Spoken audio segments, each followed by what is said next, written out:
Ce soir, nous sommes en direct pour parler des vrais, pour dénoncer, pour éveiller les consciences et rappeler que le Cameroun appartient au peuple camerounais, pas à une poignée de privilégiés retranchés dans les couloirs du pouvoir.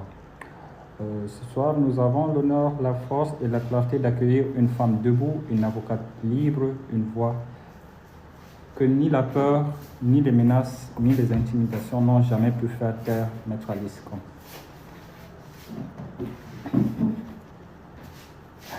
Alors, bonsoir Maître Alice Combes. Bonsoir Ali, bonsoir fils. Ça va? Comment a été déroulé le voyage entre la Côte d'Ivoire, le Cameroun et tout ce qui va avec? Oui, c'est vrai que j'ai beaucoup voyagé ces jours-ci. J'ai d'abord été avec Gaston en assistant à Bangkok, en Thaïlande. J'ai découvert l'Asie pour la première fois parce que j'avais jamais mis les pieds dans un pays asiatique. Et puis j'ai découvert les merveilles de l'Asie à travers cette visite à Bangkok. J'ai ramené beaucoup d'enseignements. J'aurai l'occasion d'en reparler et peut-être, pourquoi pas, d'envisager en cette période électorale des actions qui m'auront été inspirées par ce que j'ai vu là-bas, avec les jeunes que vous êtes et que je suis toujours contente de retrouver et de servir. Ensuite, j'ai été en Côte d'Ivoire où j'ai été invitée comme avocate d'expression française et aussi parmi ces avocates de compter parmi les pionnières parce que c'était surtout pour justement valoriser les premiers dans ce domaine parce que beaucoup d'entre nous sont partis à l'âge qui ne leur permet pas d'être avec nous aujourd'hui.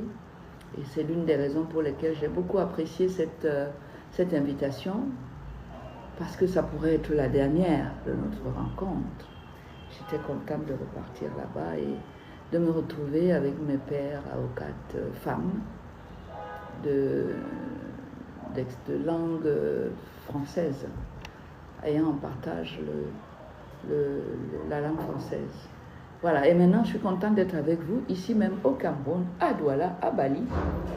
Et dites-moi, où est-ce qu'on en est?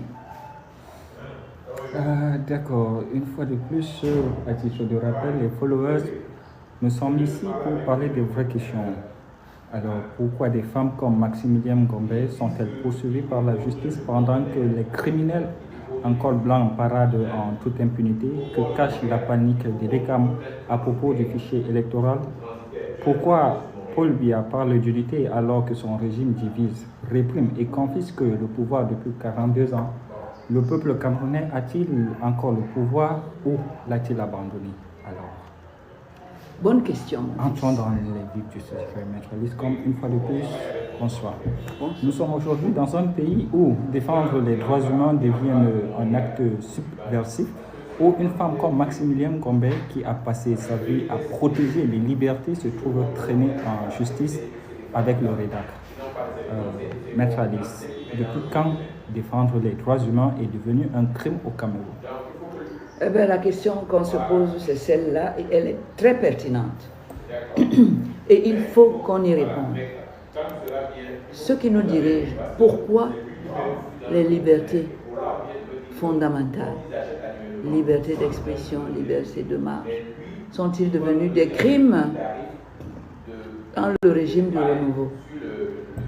Pourquoi, alors que le président se vante d'incarner l'unité, procède-t-il avec des outils comme le tribalisme, la division, émietter la société en petits groupuscules? Il y en a qui ont des routes, il y en a qui n'ont pas. Il y en a qui ont beaucoup d'argent et d'autres qui n'en ont presque pas du tout.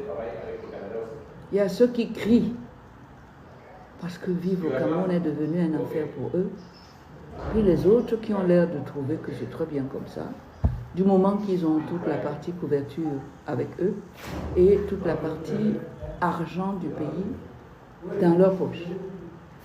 Nous avons cette année l'occasion de changer tout cela. Donc, je suis d'autant plus contente que ça va me permettre cette émission va me permettre de me recontacter, me reconnecter avec mes auditrices, mes followers, pour qu'on voit ensemble comment on va préparer cette élection, pour qu'elle soit une élection qui répond aux besoins cruciaux de changement qui sort aujourd'hui des fins fonds des quartiers, des fins fonds des ventres des Camerounais. Nous pouvons changer les choses cette année, puisque nous avons l'occasion d'exercer le pouvoir souverain du peuple en allant signer le décret qui nomme le président de la République. Les gars, c'est fort. C'est fort, nous pouvons. C'est même notre job. C'est même notre pouvoir le plus haut. C'est pour ça que je ne blague pas avec ça. C'est pour ça que je vous demande de continuer à être à mes côtés pour pouvoir voir ensemble comment on prépare cet événement au cours duquel, si nous travaillons bien, nous pouvons prendre un virage et nous détourner de nos malheurs d'aujourd'hui en nommant des gens qui sont capables de nous faire emprunter un autre chemin que celui de 43 ans qu'on a emprunté jusque-là et qui, comme vous le voyez, nous amène tout droit en enfer. On parle ici d'une justice utilisée comme une arme contre celles et ceux qui osent dire non. Ce n'est pas un cas isolé, c'est une méthode et vous êtes vous-même ciblé dans cette affaire de bris de scellé. Alors, Maître Alice, je vous demande, est-ce qu'on peut encore parler de démocratie quand on traîne des militantes comme Maximilien Ngombe ou vous-même devant les tribunaux? Mais non, il n'y a pas de démocratie et c'est pour ça que notre combat commun avec vous a tout son sens. Nous ne sommes pas du tout, même pas à la porte de la démocratie. Or, cette fois-ci, nous devons arriver à la porte, ouvrir la porte, la casser s'il le faut, et ouvrir celle qui nous mène à un environnement démocratique avec les valeurs démocratiques qui se pratiquent au niveau des personnes que nous allons élire cette fois-ci et à qui nous allons confier le destin de nos jeunes, de nos vieux, de nos compatriotes, de notre pays, de notre patrie. Personne ne doit nous intimider dans cette marche vers la prise du pouvoir par le peuple qui est censé le détenir d'ailleurs. On nous le dit même dans les discours officiels. Mais il faut que cette fois-ci, on trouve des gens, qu'on les nomme à la place qu'il faut pour restituer le pouvoir au peuple. C'est-à-dire des gens qui écoutent les problèmes du peuple et qui s'attellent à les résoudre selon les principes démocratiques en vigueur dans les pays qui nous ont enseigné la démocratie. On a choisi cette voie-là. C'est-à-dire que la personne que nous allons nommer doit sentir tous les jours qu'il est notre serviteur et non pas notre bourreau, et qu'il est là pour nous servir un pays où il fait bon vivre pour tout le monde. C'est clair, un pays où la ménagère va au marché avec son argent et ramène un panier de vivres frais, de bonne qualité, pour nourrir sa petite famille. Tout le monde doit pouvoir le faire. Nous avons eu la chance d'évoluer dans un monde, sur une terre, la terre Cameroun, qui est si fertile, qui est si généreuse, qui nous donne tant. Vous jetez une arachide comme ça là, et demain vous avez un arbre qui pousse et qui donne des arachides. Il suffit juste d'avoir des personnes qui le savent et qui savent qu'ils sont là pour faire en sorte qu'il y ait beaucoup d'arachides et que la redistribution de cette arachide touche toutes les couches de la société afin qu'aucun Camerounais ne dorme sans avoir mangé. Il faut que nous trouvions quelqu'un que nous allons mettre à la place du gestionnaire de nos biens et de nos fortunes et de nos problèmes, avec le sens commun d'un partage équitable de nos richesses, dans un esprit de justice et de rassemblement. Nous avons attendu pendant 43 ans que le président Biya nous montre qu'il est cette personne-là.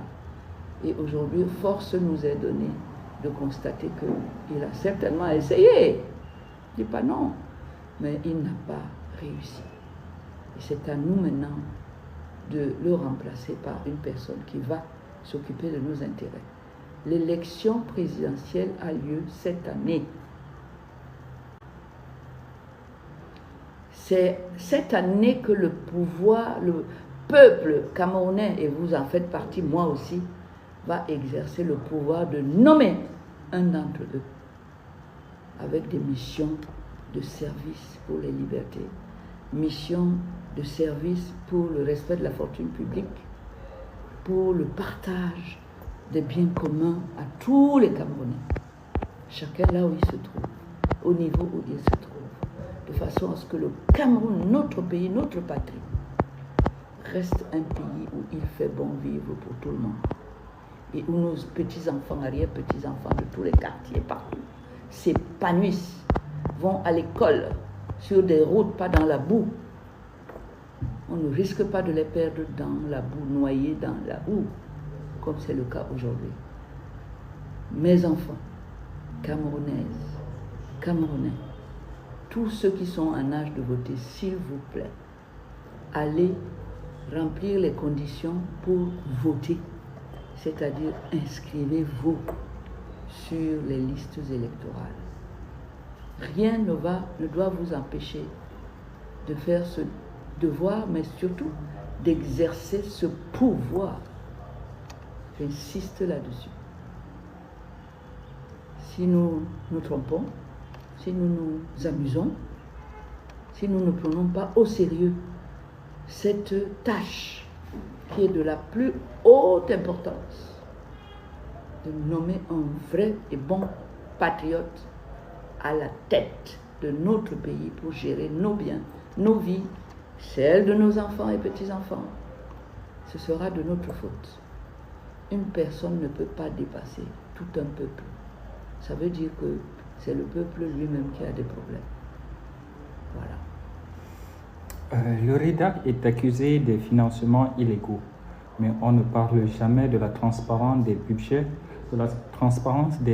des ministères, du fonctionnement opaque des institutions.